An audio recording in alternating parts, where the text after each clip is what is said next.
Olá, que a paz de Cristo esteja com todos. Amém? Hoje estaremos falando a disciplina História da Igreja, capítulo 6, com o tema O Papado, as Cruzadas e o Cisma do Oriente. Vamos fazer um breve relato da história do papado. Origens. Tudo começou com Constantino presidindo o primeiro concílio das igrejas, no ano de 313.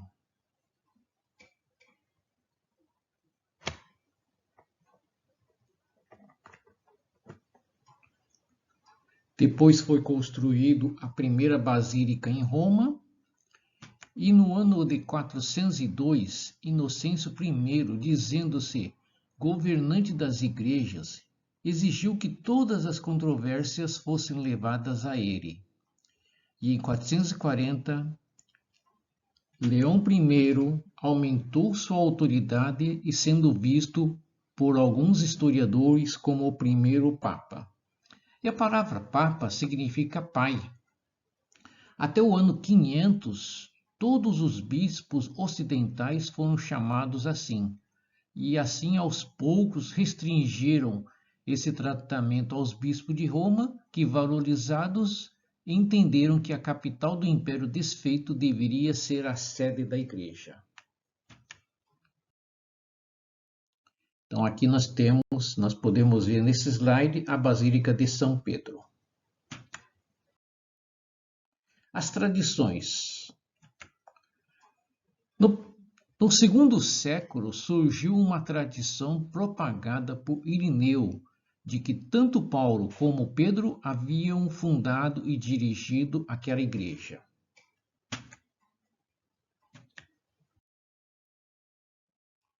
As riquezas da igreja. Desde o imperador Constantino, o clero vinha isento de pagamento dos impostos.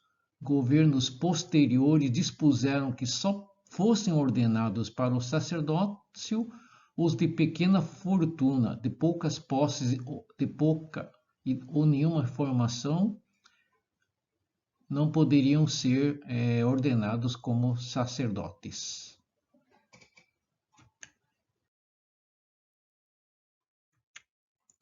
Assim, a igreja passou a receber não só a oferta dos fiéis, mas foram-lhe doadas muitas extensões de terras e inúmeros edifícios para fins religiosos.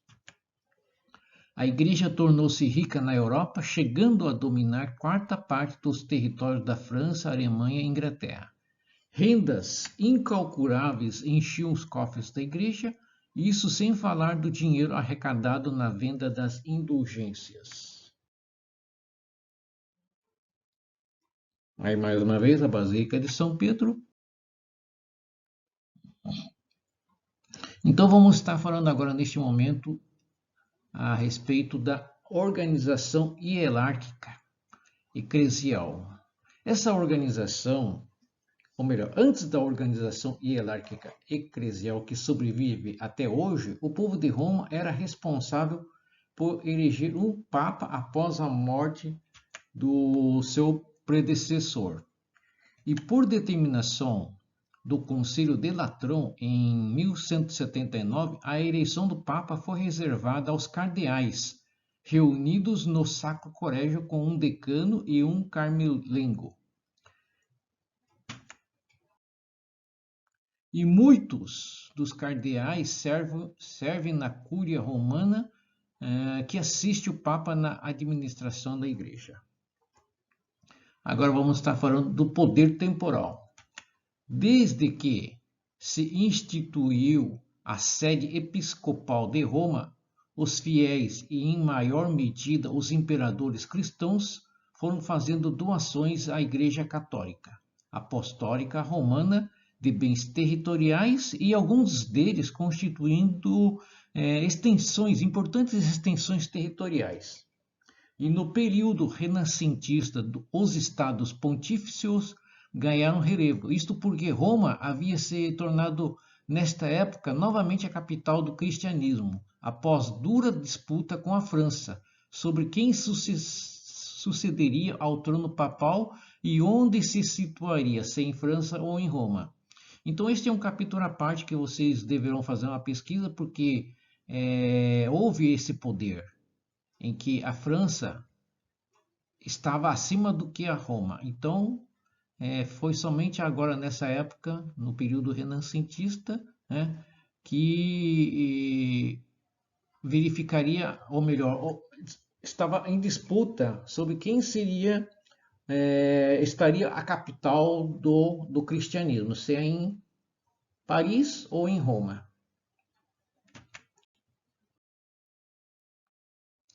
Os imperadores católicos viajavam ao Vaticano para serem coroados e abençoados pelo Papa, e não se atreviam a desafiá-lo como fez o rei Henrique IV da Inglaterra, obrigado a ajoelhar-se diante do Papa Gregório VII e pedir perdão por seus erros. Os papas exerceram uma proeminente autoridade temporal, especialmente como líder espiritual do Sacro Império Romano, mais relevante com papas como Gregório VII e Alexandre III, e na Renascença com Alexandre VI e Júlio II. Então agora nós vamos estar falando do cisma do Oriente. O que significa cisma? Cisma é uma separação, uma recusa, uma rejeição, ou seja, recusa de sujeição ao sumo pontífice ou de comunhão com os membros da igreja a ele eleitos. E o grande cisma do Oriente aconteceu justamente por causa disso, que houve uma separação, né, entre o Império Romano Ocidental e o Império Romano Oriental. Ocidental em Roma, oriental em Constantinopla. E a versão mais conhecida que nós temos foi no ano de 1054, o Miguel Celulario opôs-se a Roma, que desejava que Roma fosse a mãe de todas as igrejas.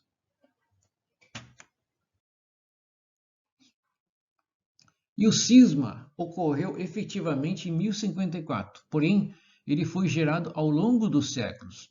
Isso não aconteceu assim de uma hora para outra, aconteceu já no decorrer dos anos, né?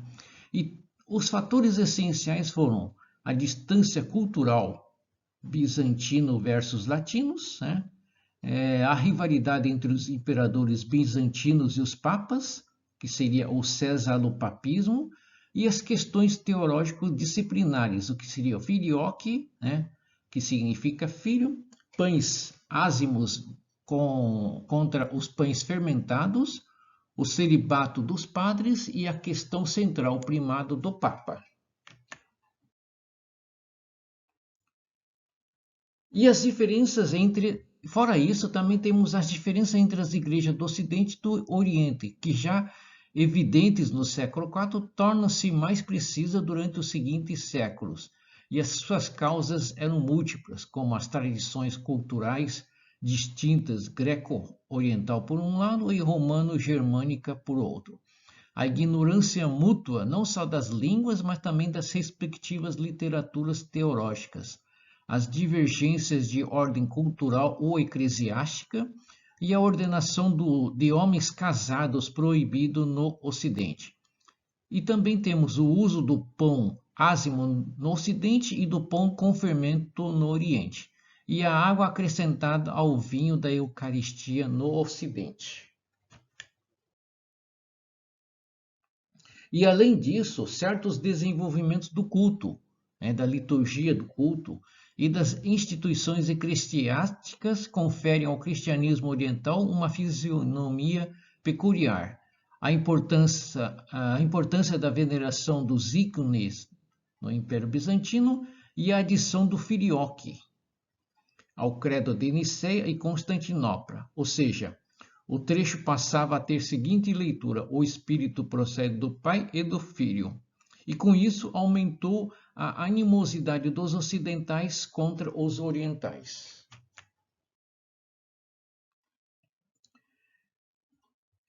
Igreja Católica do Ocidente, Igreja Católica Apostólica Romana.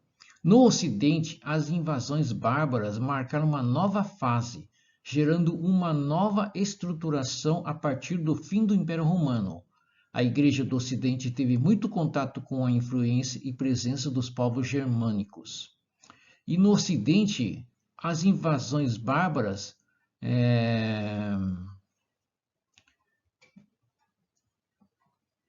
marcaram muito essa influência.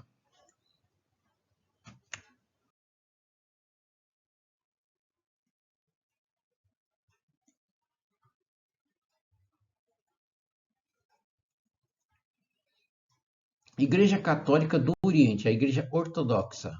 No Oriente, as tradições do mundo clássico permaneceram presentes na sociedade e na Igreja, cultivando a cristandade helenística.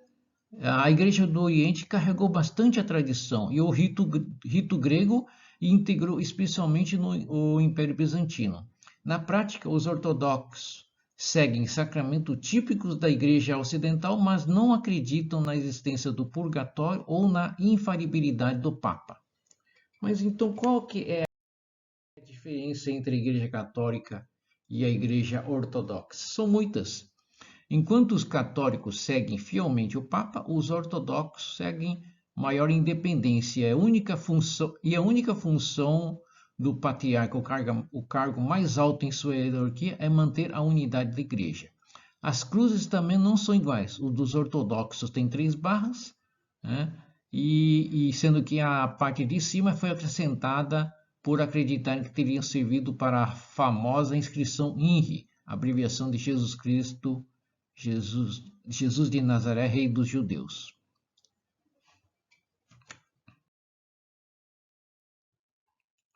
E fora isso, ainda temos outros pontos, né? Como o voto de castidade,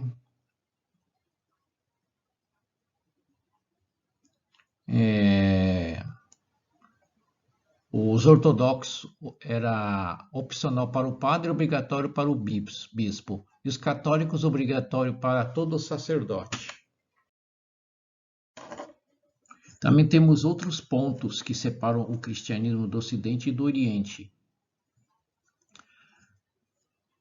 As igrejas, em relação às imagens dos santos, os ortodoxos, as igrejas não têm estátuas deles, somente pinturas, e os católicos não há restrições às estátuas. Em relação à cruz, os ortodoxos têm 3 barras e os católicos têm apenas uma barra horizontal.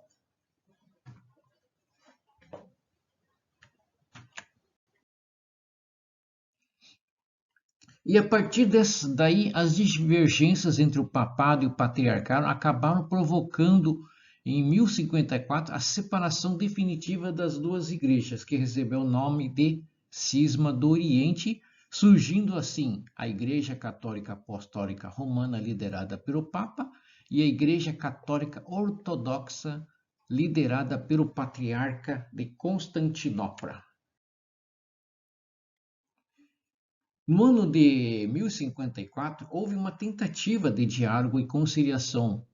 O enviado do Papa, o cardeal Humberto, foi a Constantinopla, mas a tentativa saiu frustrada e aconteceu a separação. O cardeal, em nome do Papa Leão IX, dirige-se à Basílica de Santa Sofia e excomunga o patriarca Miguel Celulário, e este, como resposta, excomunga o cardeal. Com estes gestos, repletos de falta de compreensão e de caridade, cada um considera-se portador da verdade e expulsa dessa fé e dessa comunhão um ao outro. Então aí vocês podem ver o mapa da dominação do Ocidente e do Oriente. A Igreja Católica Apostólica Romana, a Basílica de São Pedro. E aí temos algumas ilustrações do Oriente e do Ocidente. a Igreja Católica, a Igreja Ortodoxa, que seria a Igreja Santa Sofia, sediada em Constantinopla. E aí tem o patriarca.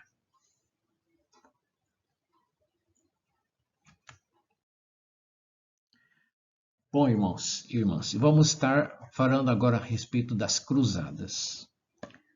Mas o que é cruzadas? Esse é o nome dado às expedições militares originárias da Europa Ocidental com destino a Jerusalém, com intenção de libertar dos muçulmanos. Mas por que cruzada? Por que as cruzadas?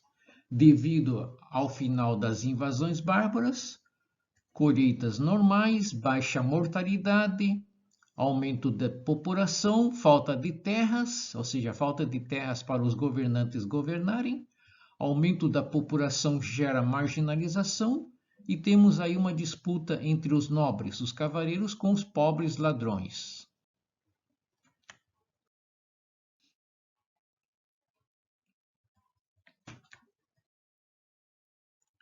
O que significa as cruzadas em sentido estrito? É um movimento militar religioso do século XI ao XIII, surgido na Europa Ocidental com o objetivo de reconquistar a Terra Santa das mãos dos infiéis muçulmanos. Porém, no sentido lato, seria abuso do termo toda guerra de caráter religioso, e o termo cruzada é moderno, ou seja, chamava-se peregrinação, passagem, viagem, expedição de além-mar. A Jerusalém era considerado o centro do mundo e a sua reconquista significava para os cristãos a garantia da vida eterna ao paraíso. E no ano de 1095, no Concílio de Clermont, o Papa Urbano II convocou os cristãos a realizarem a campanha militar, ou melhor, a retomada de Jerusalém, pois os mesmos estavam sob o domínio dos muçulmanos. Mas por que a igreja? Porque era a única instituição com esse poder no Ocidente que estava acima dos suzeranos e reis. E que fatores levaram a ter as cruzadas? Havia crise de escassez de terra para os nobres, ou seja, os nobres queriam governar, mas não tinham terras. O costume feudal determinava que a herança era apenas do filho mais velho, ou seja, quando o pai morria, a herança pertencia ao filho mais velho. E os demais se tornariam vassalos do novo senhor, ou seja, os irmãos mais novos, entre aspas, não pode dizer, os irmãos mais novos seriam vassalos do irmão mais velho devido a esse fator. E por causa disso era constante conflito entre os irmãos. E a igreja, com isso, também pretendia socorrer os bizantinos, porque afinal eles estavam sob o domínio do muçulmano. E Constantinopla era a porta da entrada da Europa. E além disso, havia também o cisma do Oriente. Então foi quando a Igreja Católica se dividiu e surgiu no Oriente a Igreja Cristã Ortodoxa. E o socorro aos bizantinos evidenciava a esperança de unir as duas igrejas. E a Europa estava em processo de transformação com o aumento da população. O lado negativo é que essa população excedente colocava em risco a estrutura social feudal, e o lado positivo é que fortalecia os exércitos devido a esse aumento. E também havia o interesse comercial de Veneza e Gênova, querendo a reabertura do mar Mediterrâneo e o comércio com as regiões do Oriente. Os reis queriam governar, ou melhor, os reis queriam não só governar, mas também reinar. Os reis pretendiam a ampliação dos seus poderes e as cruzadas ofereciam essas oportunidades. E aí temos uma cruzada popular ou cruzada dos mendigos no ano de 1096. uma cruzada extraoficial que consistiu em um movimento popular convocada pelo monge Pedro, o eremita, mas eles foram infelizes nessa cruzada, porque no caminho os seus seguidores tinham criado tumultos, massacrando comunidades judaicas, onde seriam hoje a Alemanha. Foi um desastre, pois a cruzada dos mendigos chegou muito enfraquecida à Ásia Menor, onde foi arrasada pelos turcos.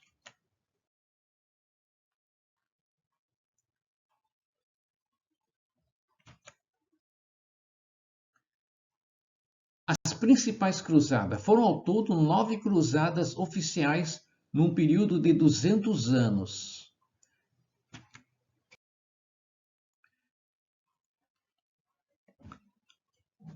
Primeira cruzada aconteceu no ano de 1095 a 1099. O objetivo principal da primeira cruzada era, de acordo com o interesse inicial da Igreja Católica, reconquistar a cidade de Jerusalém, que estava nas mãos dos muçulmanos. Liderada pelo Papa Urbano II, conclamou os fiéis cristãos europeus à tomada da cidade. Pretendia diminuir os conflitos sociais na Europa causados pelo aumento e a marginalização da população. Comandada, porém, pelos membros da aristocracia europeia, ficou conhecida como a Cruzada dos Nobres. Com a retomada de Jerusalém, possibilitou a reabertura da rota de peregrinação. A conquista a Jerusalém não durou muito, pois os turcos se reorganizaram para tomar os territórios de volta. E a consequência mais importante dessa primeira cruzada foi a volta de contato com o mundo oriental, a reconquista das rotas marítimas e comerciais do mar Mediterrâneo. A segunda cruzada.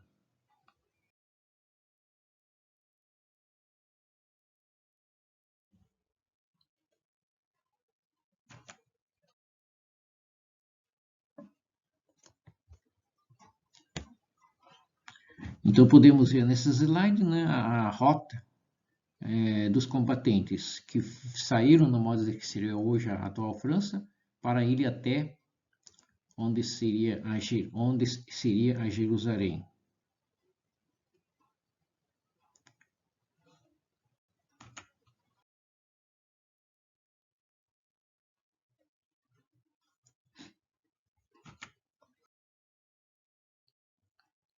A Segunda Cruzada acontece entre o período de 1147 a 1149. Foi a segunda grande cruzada lançada contra o Islã pela Europa católica, iniciada em resposta à queda do Condado de Edessa, fundado na Primeira Cruzada. Foi em grande parte um fracasso para os europeus. Conrado III da Alemanha e Luís VII da França assumiram a liderança da empreitada cristã e partiram para o Oriente.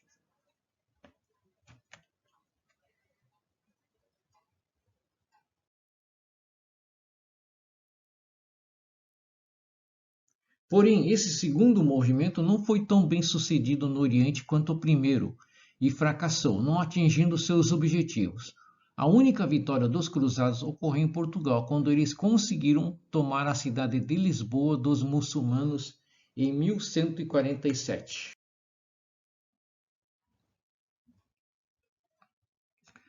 Terceira Cruzada, entre 1189 a 1192.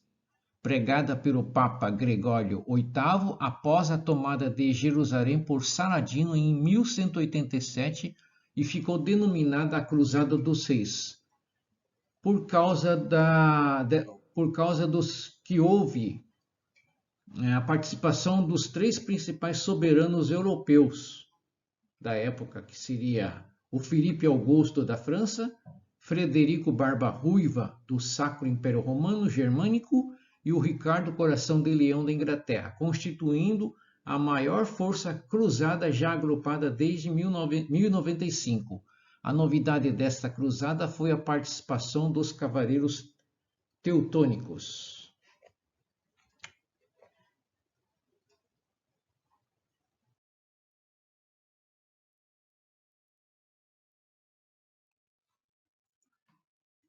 Porém, Ricardo, Coração de Leão da Inglaterra, firma um acordo diplomático com o líder sarraceno. Jerusalém permaneceria sob domínio muçulmano em troca da garantia da abertura da Terra Santa aos peregrinos cristãos, desde que desarmados. Os cruzados mantiveram a área conquistada, uma faixa costeira contínua de Tiro a Jaffa, consolidando os estados cristãos do Oriente.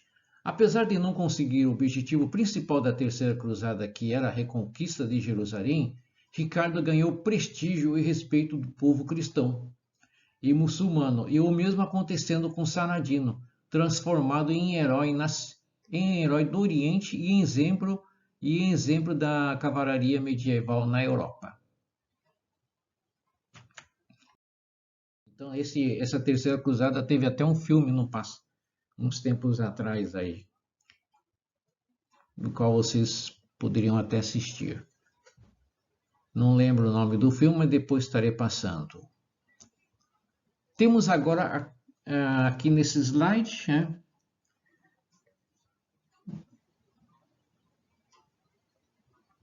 o nome do filme chama Cruzada. Aborda o contexto da retomada dos árabes e a derrota dos cristãos. É um filme muito bom.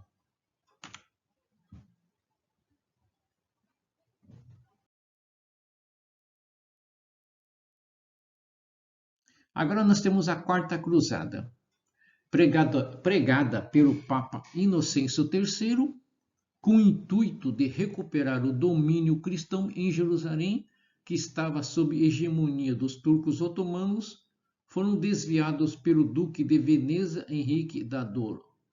A comitiva, liderada pelo rei Balduíno IX, conde de Flandres e o marquês de Montferrand, estavam com dificuldade de pagar a extrema quantia exigida por Veneza para a travessia dos barcos e de locomoção do exército para o Egito.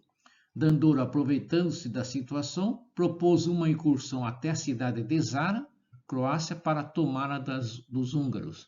E os mercadores de Veneza tinham grande interesse pelo território porque facilitava as transações comerciais com outras nações através do mar Mediterrâneo. Além de Zara, os venezianos também invadiram Constantinopla em 1203 e, com o aval do o Papa Inocêncio III, os venezianos dominam Constantinopla e criam novos impostos.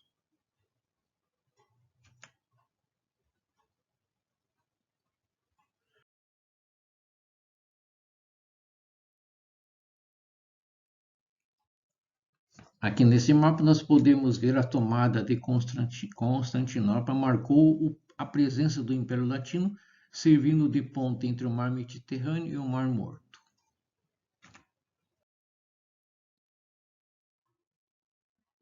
Aqui também temos outro slide. A cruzada contra os bizantinos, reunida para retomar Jerusalém dos muçulmanos. A Quarta Cruzada foi manipulada por Veneza e acabou invadindo e saqueando Constantinopla em 1204.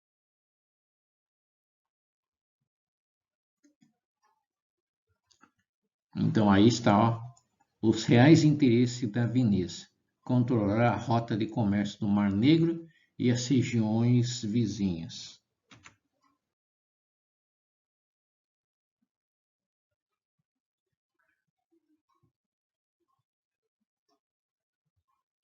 E agora nós temos a Cruzada das Crianças, em 1212, dizendo-se que almas puras iriam libertar Jerusalém. Porém, foi um desastre, pois a maioria das crianças morreram de fome ou de frio, e as que sobreviveram foram vendidas como escravas pelos turcos no norte da África.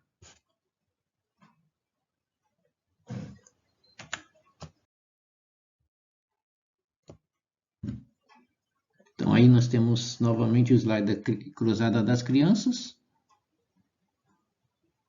Na França e na Alemanha do século XIII, bandos de pequenos fiéis, movidos por líderes carismáticos, puseram-se em marcha na intenção de lutar contra os infiéis.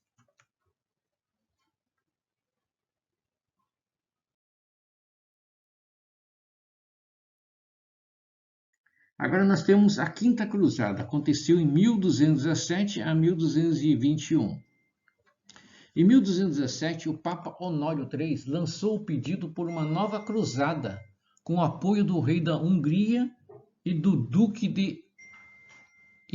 da Áustria. O foco dessa cruzada era atacar o centro do poder muçulmano no Egito,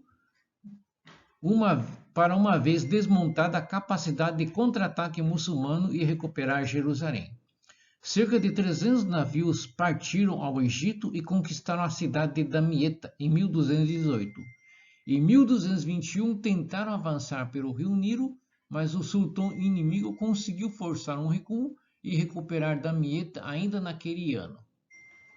Francisco de Assis foi capturado durante essa cruzada, mas o sultão permitiu que ele retornasse aos cruzados.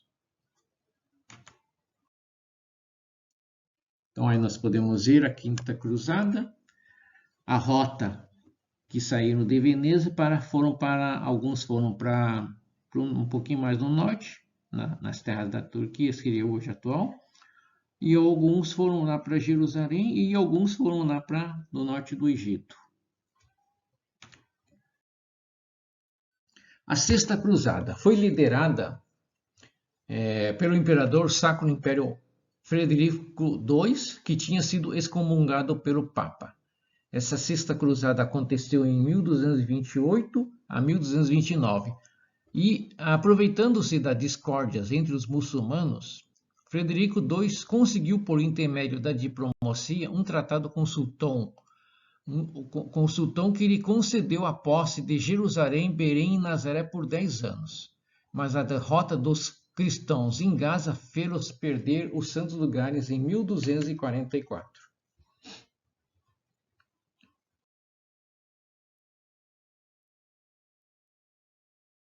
Então pode ver aí nesse slide da onde saiu a rota da Sexta Cruzada. Sétima Cruzada, liderada pelo rei Luís IX, posteriormente canonizado como São Luís, ele desembarcou diretamente no Egito e, depois de alguns combates, conquistou Damietta. Novamente, o sultão ofereceu Jerusalém e novamente foi recusado. Depois de uma retirada desastrosa, o exército rendeu-se e o Luís IX caiu prisioneiro e os cristãos tiveram que pagar um pesado resgate pela libertação. Somente a resistência da rainha francesa em Damietta permitiu que conseguisse negociar com os egípcios. Luís ficou mais algum tempo e conseguiu salvar o território Outremer indiretamente devido às invasões mongóis que deram essa pequena contribuição.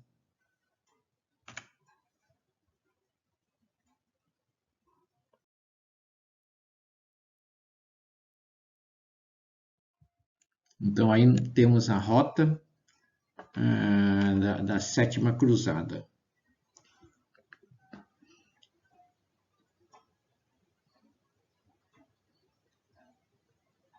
Aí vocês podem ver onde fica Damietta, que seria no norte do Egito, perto do Cairo.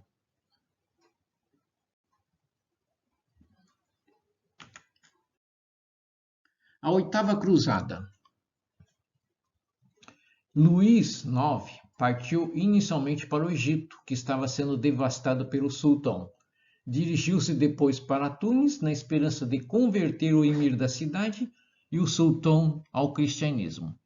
A expedição de São Luís redundou, como quase todas as outras expedições, numa tragédia. Não chegaram sequer a ter oportunidade de combater. Mal desembarcaram as forças francesas em Tunis, logo foram acometidas por uma peste que assolava a região, ceifando inúmeras vidas entre os cristãos, inclusive São Luís e um de seus filhos. Porém, foi um outro filho do rei, o Filipe o Audaz, em 1270, firmou um tratado de paz com o sultão e voltou à Europa. Chegou em Paris em 1271 e foi coroado rei em Reims, em agosto do mesmo ano. Então, aí nós podemos ver a última cruzada comandada, da onde que saiu a rota dos combatentes. Saíram lá do sul da França e partiram para esta rota. Mas o que mudou com as cruzadas? Aqui nesse slide diz que o Mediterrâneo foi reaberto desde a primeira cruzada e o comércio se deu com grande intensidade. Novas relações comerciais e sociais surgiram e foram determinantes no renascimento comercial. Quem ganhou? Os comerciantes, que seriam os burgueses, que lucraram bastante com a nova realidade de comércio, e os reis, que ampliaram bastante o seu poder. E quem perdeu? A nobreza, que não manteve a posse das terras, e a igreja, que teve seu poder questionado, começando aí o seu declínio. Então aí nós temos as cruzadas do século XII a XV. A partir dessa cruzada do Ocidente, que começaram as guerras de reconquista da Península Ibérica, que ocasionaram a expulsão dos mouros muçulmanos.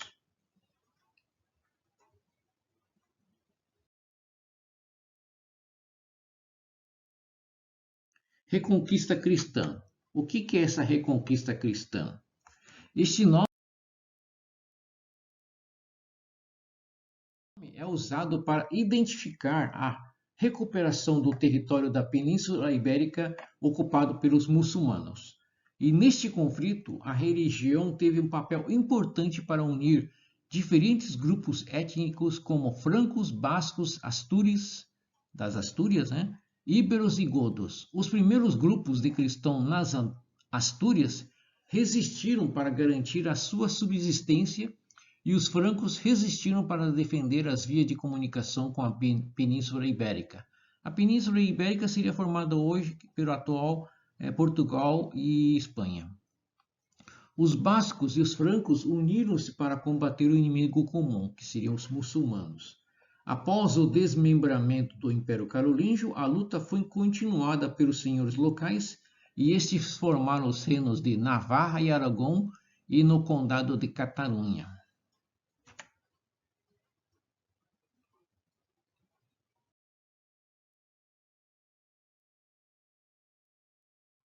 Mas a partir do século XII, com o apoio do movimento das Cruzadas, os reinos cristãos da região passaram a ampliar a sua dominação.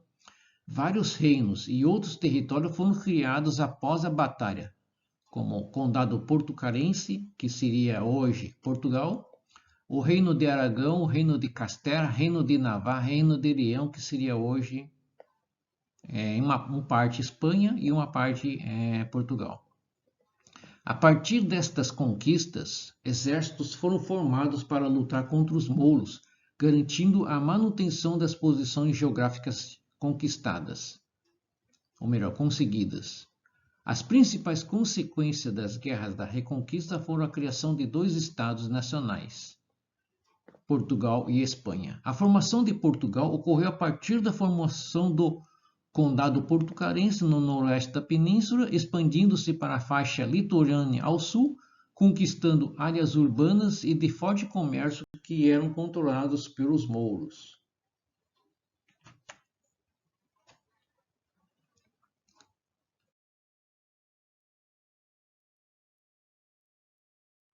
E as condições para a formação do primeiro Estado Nacional Europeu, que seria Portugal, foram constituídas durante a Guerra da Reconquista, aliado com a ação de algumas cruzadas.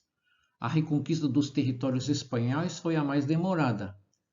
Ocorreu após a formação de diversos reinos cristãos a partir das derrotas infligidas aos mouros, que estavam fragilizados e fragmentados após o fim do Califado de Córdoba, em 1031. Entretanto, foi no século XV que as derrotas dos mouros se fizeram definitivas, principalmente com as campanhas patrocinadas pelos reis católicos de Aragão e Castela, Fernando e Isabel. Em 1492, com a tomada do Reino de Granada, os cristãos espanhóis expulsaram os últimos líderes mouros da Península Ibérica, podendo unificar os reinos espanhóis e formar um Estado nacional.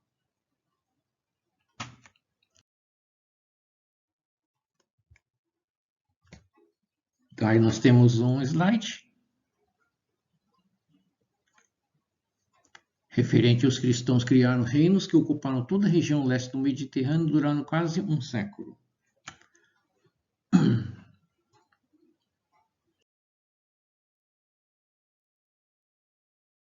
E com isso, irmãos e irmãs, finalizamos o capítulo 6 da história da igreja. Só para finalizar, a nomenclatura do Papa não existe desde a era cristã, o termo que existia em seu lugar era Bispo de Roma. O cisma do Oriente não aconteceu de repente, mas foi resultado de uma série de eventos de cunho político, econômico e religioso. E existiram as cruzadas internas e externas no seio do cristianismo. 8 campanhas oficiais rumo a Jerusalém, a campanha da reconquista cristã na Península Ibérica e o combate às heresias no Reino da França.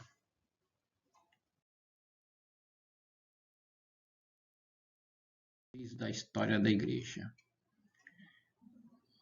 Daqui a pouquinho será liberado as perguntas, da qual deverão responder até às 21h30.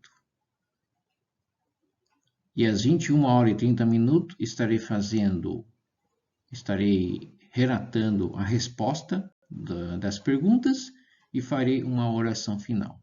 Até mais.